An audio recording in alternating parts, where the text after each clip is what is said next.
Hello everyone, welcome to the fifth session of Ethics Answer Writing Workshop. I hope you have gone through today's three case studies. Before starting today's session, let's have an overview what we are doing here and how we are going to approach the ethics case studies.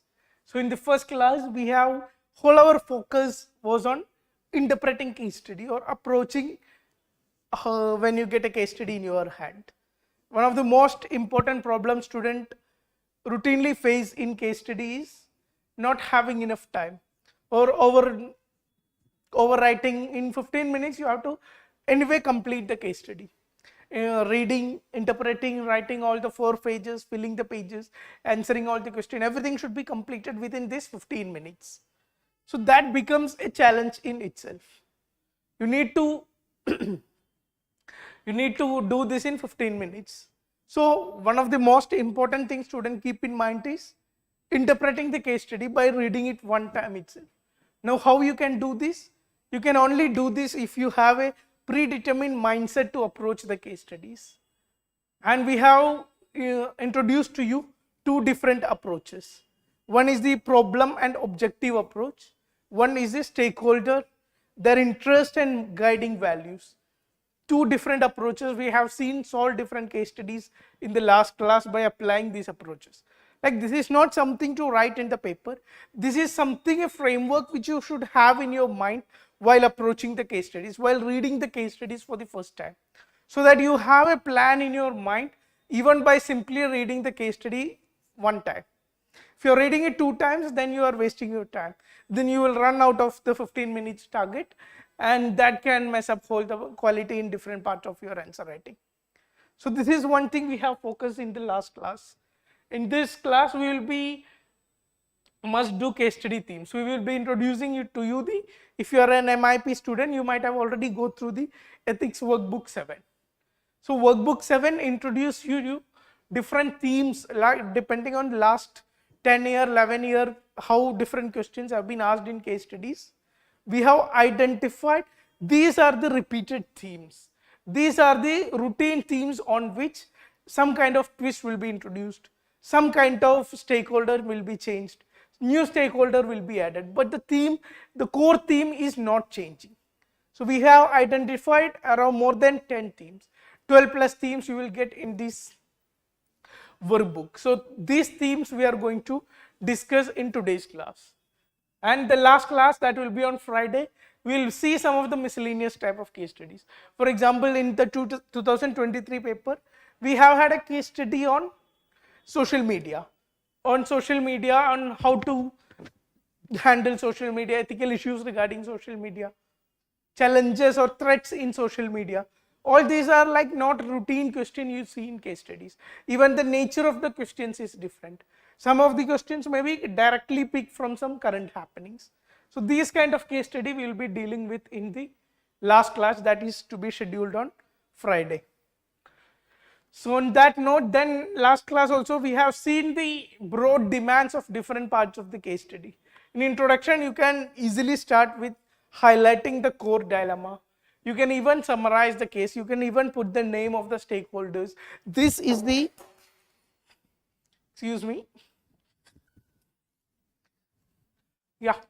this is the particular conflict the stakeholder is facing in this case. Likewise also you can start the case study, or you can put some current developments. At least when we study the repeated themes, when we see 10 or 8 repeated themes in case studies, try to identify some of the current developments regarding these themes. So if any of the direct questions came on these themes, you can cite a similar development happened in this area during this time. Likewise also you can start the case study. Otherwise you can start about different values, certain corruption case study, what values are being in conflict, what stakeholder values are in conflict. On that note also you can write about the, introduce the case study. Another thing we have told is stakeholder diagram. It is necessary or not necessary. It is not a must ingredient of the ethics case study answer.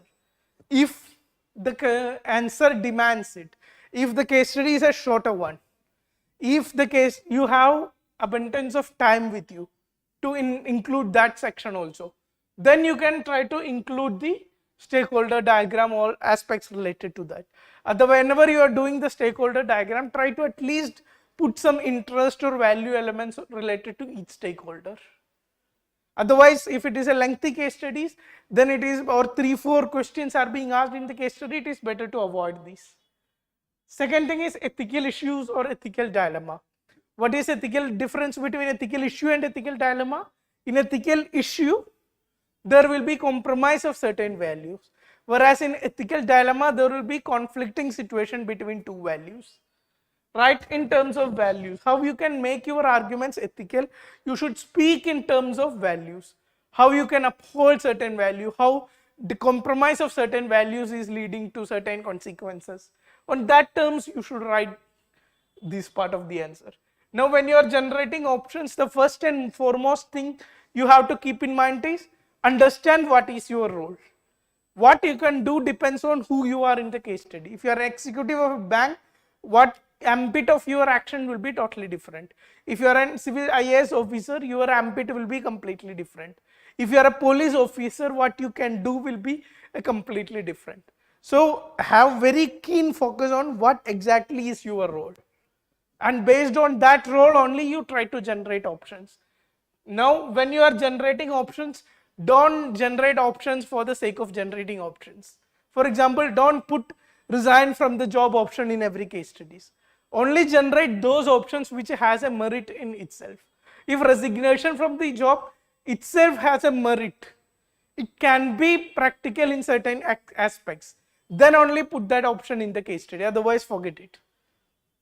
All stakeholder analysis, like when you are doing the pros, cons analysis, merits, demerits analysis of different options you have generated, try to bring in every stakeholder. Do not miss out certain stakeholder. Is sick mother is mentioned in the case study, or education of children is mentioned in the case study. Do not forget these elements when you are writing the doing the analysis of different options you have listed. Similarly, when selecting the best option, there can be two different ways: best option or the course of action. If you are selecting the best option, then in reasoning you have to do a comparative analysis. Why this is the best option in comparison to other options? These elements should reflect in your reasoning. When course of action is asked, it is more like a steps are being asked. You will be doing step 1 this, step 2 this, step 3 this. This is how you should approach this.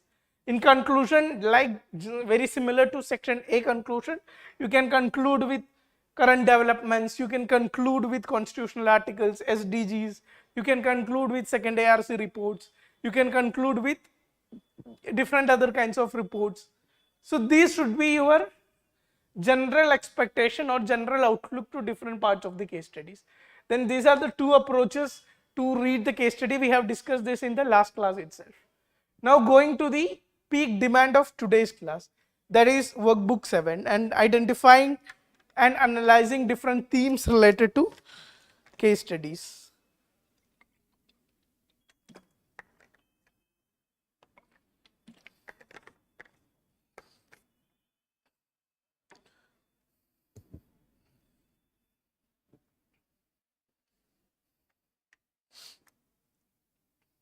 Yeah, so this is Ethics Workbook 7.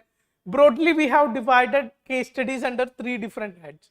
That is case studies related to public sector, case studies related to private sector, and some miscellaneous case studies. On these 3 different heads, we have divided the whole case studies.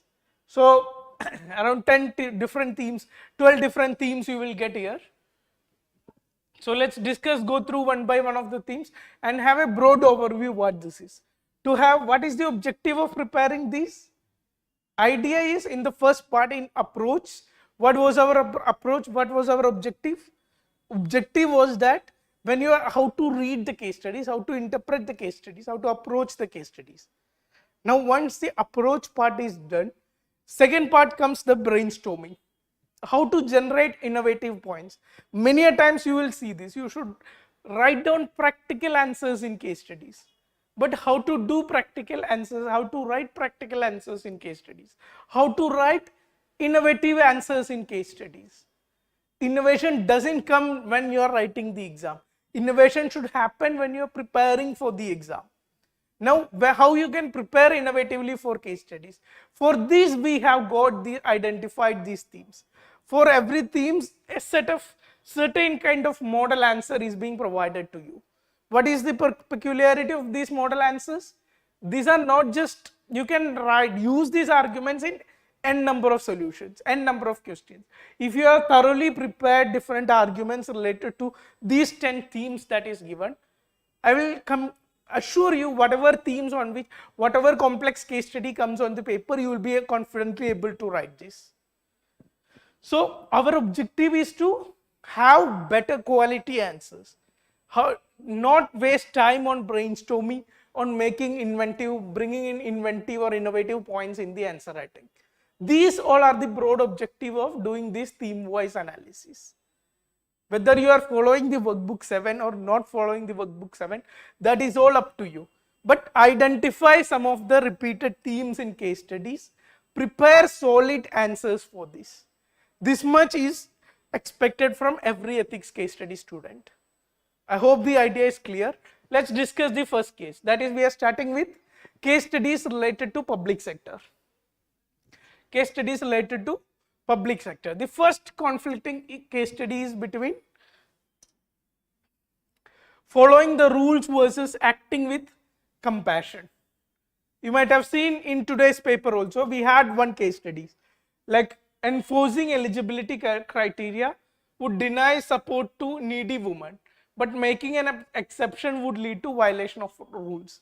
You might have written this case study right now. That means we have a certain law, welfare scheme is there. Now this scheme will have certain eligibility criteria. That means quite objective eligibility criteria. Now a woman has approached the civil servant. She is in a dire situation. She is in need of institutional help or help from the state. Now the situation is such that she doesn't have enough documents or she doesn't meet the certain eligibility criteria for this scheme. Now what does this civil servant do? The conflict is between two aspects, between following the rules strictly, adhering to the rules versus acting with compassion, or the responsibility to show empathy and compassion to the people, responsibility to uphold compassion and governance. So these two aspects of a civil servant is being in conflict in these kind of case studies. Similar case studies are added in 2016, 2018, in 2022 also you can get a similar case studies. So how you are going to solve this? What are the ethical issues related here? Regulatory compliance versus compassionate governance. Use these keywords. This book also give you a broad overview on how to use different keywords in your, bring different keywords in your ethics answers. Equality versus equity. What is equality? Treating everyone as same, that is equality. While what is equity? Making enough adjustment to uphold justice, that is equity. Based on different individual needs of the people or society, you are making different conditions, certain conditions. These differences will bring in the element of equity. Similarly, institutional integrity versus moral imperative. Moral imperative is to help the needy person, whereas the institutional integrity upholds that rules cannot be violated. Similarly, public welfare versus rule of law, long-term versus short-term solutions. All these are different ethical issues faced by civil servant or this situation. Similarly, what are the available options? Rigorous adherence to the law, exceptions based on empathetic understanding, consultative review of rules. We will discuss these in detail when we discuss today's first case study. Similarly, rule revision and policy change.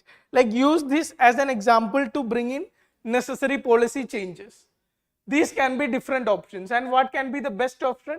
A combination of third and fourth options, that is consultative review of rules as well as rule revision and policy changes. Bring in rule revision and policy changes. That should be the core objective. What are the reasoning for this? Inclusive approach, adaptive governance, precedence reform, sustainable solutions. All these are different reasons different arguments for substantiating your XYZ options. Similarly, theme 1.2, next theme on public sector you will get is obedience to authority versus moral duty. Here in 2013 questions, where a chief engineer, you might have answered this question today. The second question in today's paper, where the engineer is told to overlook safety issues and expedite a project that believes to be dangerous to the public. A junior engineer has identified certain issues with the project, and when he reported to the higher authority, the authority is ordering to overlook the XYZ anomalies within the construction of the flyover. A similar case study you can find in 2022 also. Illegal migrants has been caught by the civil servant, and when he submitted the report, the secretary is ordering him to overlook the XYZ report. If he is not withdrawing the report, there will be disciplinary actions or other kind of preventive actions taken against the civil servant officer. So on one side, you have your moral duty to uphold professional integrity. On the other side, the question of obedience will come into picture, or the question authority of higher authority will come into picture. Obedience to authority versus moral duty. What are the ethical issues? Authority compliance versus individual conscience, safety versus efficiency, integrity versus loyalty, transparency versus secrecy, public interest versus organizational interest. I hope you have made some of these arguments in your answers today. So, what are the available options? Complete obedience to authority, acting based on moral duty, consultative approach, whistleblowing. Whenever you are writing whistleblowing, I have told you earlier also, split that into internal whistleblowing as well as external whistleblowing. What you will do in internal whistleblowing? You will report the case to higher authorities. You will report the case to higher authorities within the organization. It can be higher officials, it can be secretary, it can be ombudsman institutions like Lokpal, Lokayukta, etc. While whistleblowing to external authorities or whistleblowing to media, that means you are declaring the report in the open. So whenever you are writing whistleblowing as an option, try to split this into two different aspects, internal whistleblowing and external whistleblowing. Now other themes are speaking up against unethical practices. That is, the system is doing something wrong. For example, in 2020 we have a question where commissioner is pressurized to cover up lapses in mal construction. We have done this question last year. You are municipal commissioner and your senior has done some malpractices. There has been nexus with the builder and the mal has collapsed and there has been death of laborers including minors. Now the whole system is pressurizing you. The builder is offering you some incentives. If not followed, some post case will be put against you. Now the earlier commissioner who has done this malpractice is your good friend. So there is some corrupt practices that is happening and you are being pressurized in different ways to fall in line with the corrupt practices. These kind of case studies, what can be your arguments, what can be ethical issues, what can be options, everything is discussed in this booklet. You do go through this booklet. Similarly, striking a balance between development and social cost. At many times we see clearing the forest. 2022 question on Aravalli forest. So how to handle these kind of questions? What are different options? Everything is being covered. Now speaking about private sector, what are some of the repeated themes in private sector? One of the most important theme is conflict between integrity and self-interest. You might have heard this case study. Getting an order is a company is going through a financial crisis situation. Now the company is offered a bigger offer. Now getting this offer is very much important for the company. But to get this offer, you have to pay some bribe. In this situation, what you will do? A 2022 question, if you remember, an employee, a company is going to a dire situation. Now a new employee want to join the company. The new employee is ready to offer certain confidential documents of the opponent company. Now whether to recruit the employee or the not, new employee or the not. On one side, the survival question is there, survival of the company question is there, or performance pressure is there. On the other side, we have the ethical considerations. In these kind of cases, what you should do. Similarly, another approach, another question that is repeated from the private sector, that is again obedience to the authority versus rule of law or morality. Especially project manager is saying you to overlook some dangerous precedent. Another theme, whistleblowing and speaking up. A private company is polluting certain river or certain ecological environment. Now you are an employee within this private company, or we had a case study on some less quality medicine were approved to be exported into different African countries. Now you are a quality engineer, what will be your stance? You will be pressurized in different ways. Like your job will be under question, your integrity will be under question if you don't fall into line with the management decision. In that case, what will be your do? Company is doing some malpractices and you are a worker in that company, and what will be your response? These kind of case studies we have seen. Similarly, applied ethics or miscellaneous type of case studies based on discrimination, case studies based on inequality.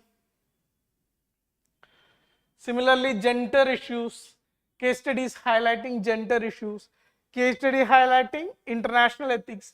2021 we have a question on war ethics, on just war theory and all. So in this year also we have so much wars happening. Russia-Ukraine war is going on indefinitely. On the other side, Israel-Palestine issue is on high tension mode. So there can be a question related to international ethics also. So these are different themes we have identified, around 11 themes we have discussed here. 2-3 more specific themes like related to NGOs, related to social media. These kind of themes you will get more in this booklet. So what is the objective here? Identify 10-12 themes that is repeatedly asked in last 10 years of papers, 11 years of paper. Now prepare a keyword based, prepare a innovative answers for these case studies. Once in paper, in most of the PYQs, if you go through, at least 2, 3, 4 case studies are repeated, continuously repeated from previous themes. If you get few case studies from these themes, do not waste time on brainstorming what you should write. Secondly, score highest mark possible, because you already have a very inventive, innovative, or a idealized picture what should be the response, what are the ethical arguments, what should be the ethical issues, what can be the best possible action, what can be the reasons for this. All these you already have a prepared framework. Just apply into the different context of the case study, write it and finish your work. This should be our overall objective in these case studies. So on that note, we will stop different themes. For further details or further understanding, I request all of you to go through this booklet. You will get a much broader picture, internalize whatever is given in the booklet, try to read it few number of times, try to integrate these arguments when you are writing case study answers. So only by this repeated practice, you can make use of this booklet. So this is the first question for today. If you haven't written the question, go through the question once, then we will continue the discussion.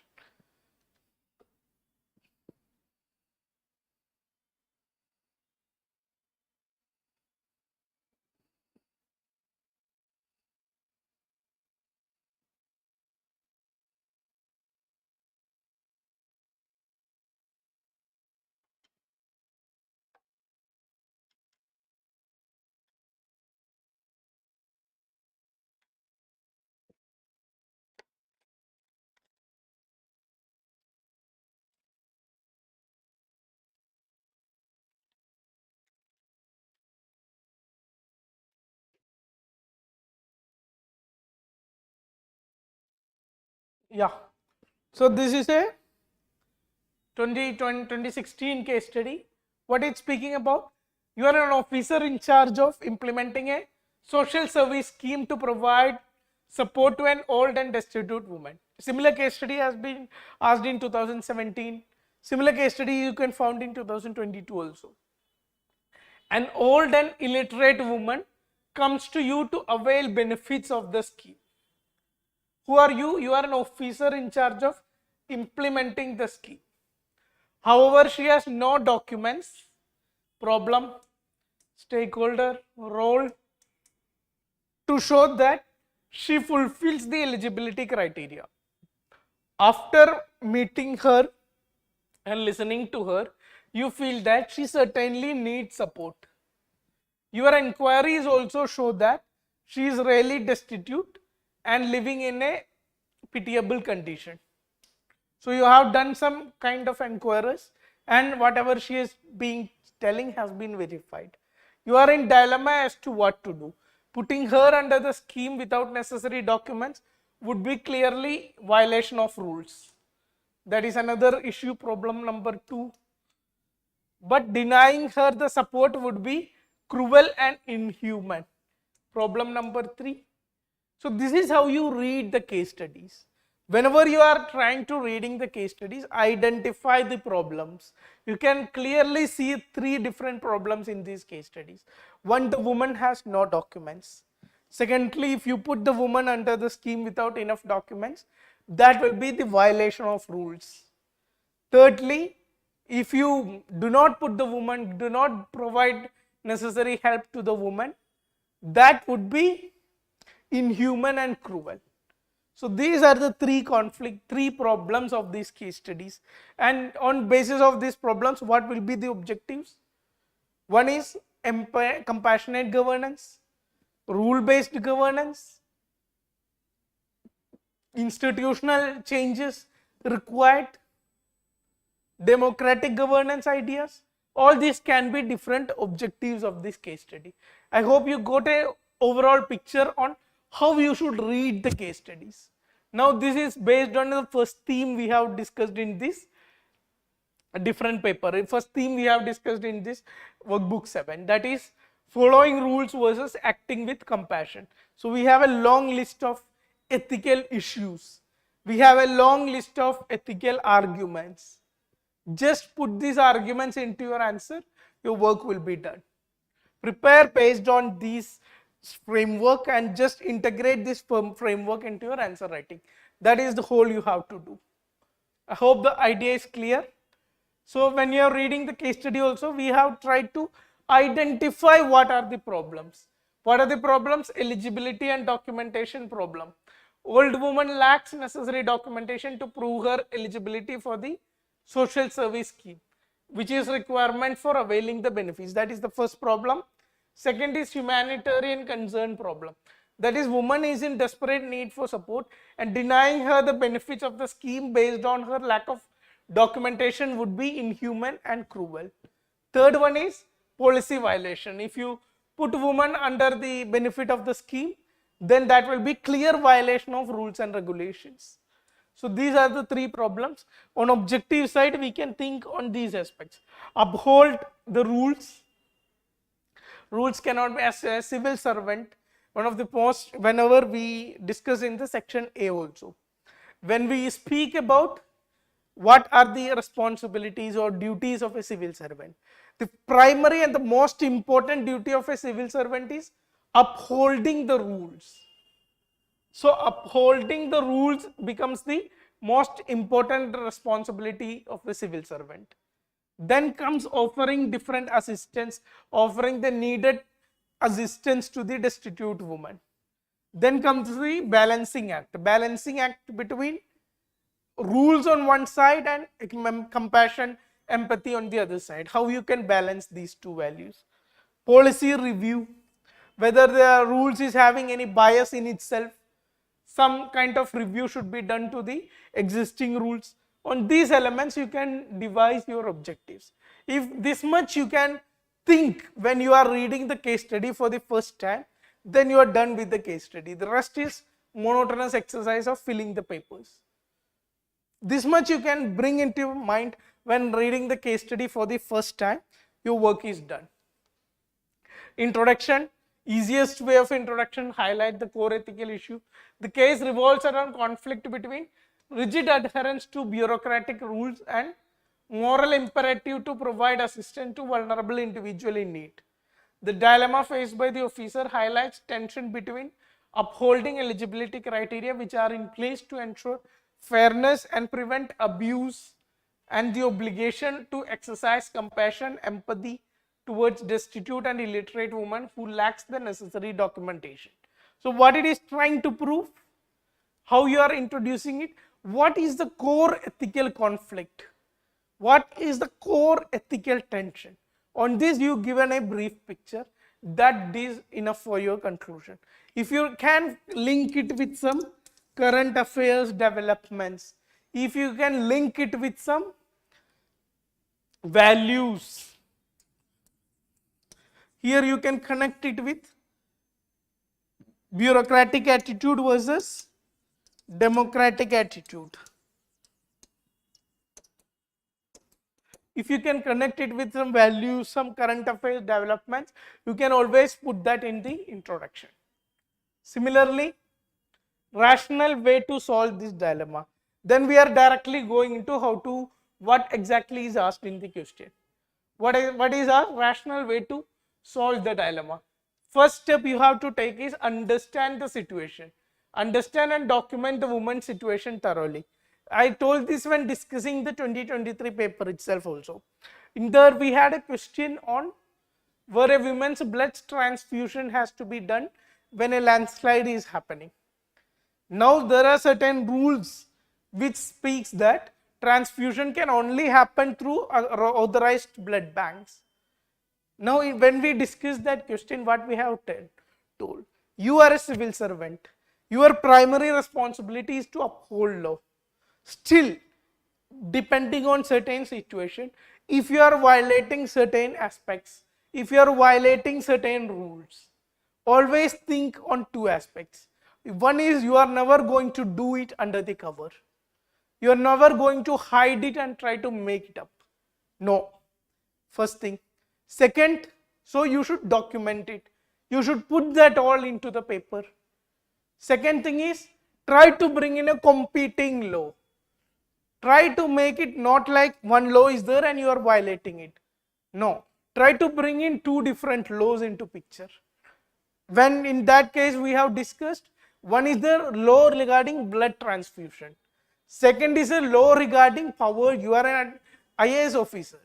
IAS officer who is handling a emergency situation, a landslide situation, a critical situation. He has Disaster Management Act under him. He has different other rules related to disaster management within here. So try to bring in a law that can, in that particular situation, surpass the first law or surpass the conflicting law. Try to make it a conflict between two different laws, not simply a violation of certain law. Understood the picture? So understanding the situation is the first option. This includes her living conditions, her health, and any other pertinent information that suggests she is in need of the scheme support. Understand this, document her situation. That is the first thing. If further inquiry has to be done on whatever information she has to be provided, you have to conduct that inquiry also. You have to conduct the police station also, so that whatever she is saying, you have to verify it, document it, authorize it. That is the first step you have to do. Exploring alternative routes to documentation. What other options? Documentation is the core issue that is stopping her from availing certain benefits. Is there any alternatives to documentation?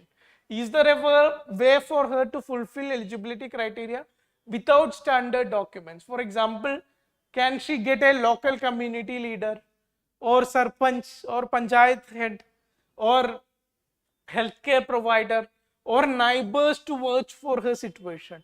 There are certain conditions in which your neighbor can authorize certain conditions if you don't have necessary documents. It can even goes to caste, it can even goes to birth date, birth year, on all these aspects. So these aspect is possible without even having the actual document. Can some other document substitute the need for her documentation need in this particular case? If so, assist her in obtaining these alternative forms of verification. contact the community leaders, contact the panchayat, contact the other XYZ people in situation who can provide certain kind of documentation. This is now not violating any law, within the law, and this can put the woman in the social service scheme and she will get the assistance. One of the easiest path. Now, what more you can do? Consultation. Discuss the case with your superiors or legal team. Provide all details explaining why you believe she qualifies for the scheme, even without the traditional documentation. They might be provide some further guidance or make an exception based on your detailed report. Consulting higher authorities, seniors, they might have particular how they handle the situation when they have faced similar situation. How is the procedure for making an exception in eligibility criteria of a scheme? All these insights you can get from senior consultation or legal consultation. Similarly, fourth option you can see policy advocacy. Use this case an opportunity to advocate for policy revisions, change in rules, bring in broader change in rules. If this woman is facing such problems, there might be others in similar situations. Suggest a review of the current rules and procedures to make them more inclusive and flexible, especially for most vulnerable and marginalized population. We have seen similar cases when digitization of PDS was going on. When digitization of PDS was going on, who has been not getting the benefits, not getting the mandated rice or wheat or other grains as per the National Health Security Act? Who has been left out of the system are the most needy people. Almost 90% of the population has Aadhaar cards. But who is not having Aadhaar card? They are maybe the tribal population, maybe the poorest of poor population. Most vulnerable population are being left out when we implemented the digitization of PDS. N number of articles, editorials have been written on this. Somehow we have come about this situation, but the issue is you can highlight this woman's case, you can contact, you can make a survey to have an analysis on who more, how many more, what is the gravity of the situation. Is it one exceptional case or there are so many other women who is being left out of similar case? Similar to the Forest Rights Act. Why we bring in the Forest Rights Act? Forest Rights Act have been brought in to provide the legal rights to live in the forest, to use resources from the forest for the people living in the, for generations in the forest, for tribal peoples and all these peoples. But when the law is being implemented, they have to produce a document which shows 75 years of their living within the forest, or 3 generations has been living within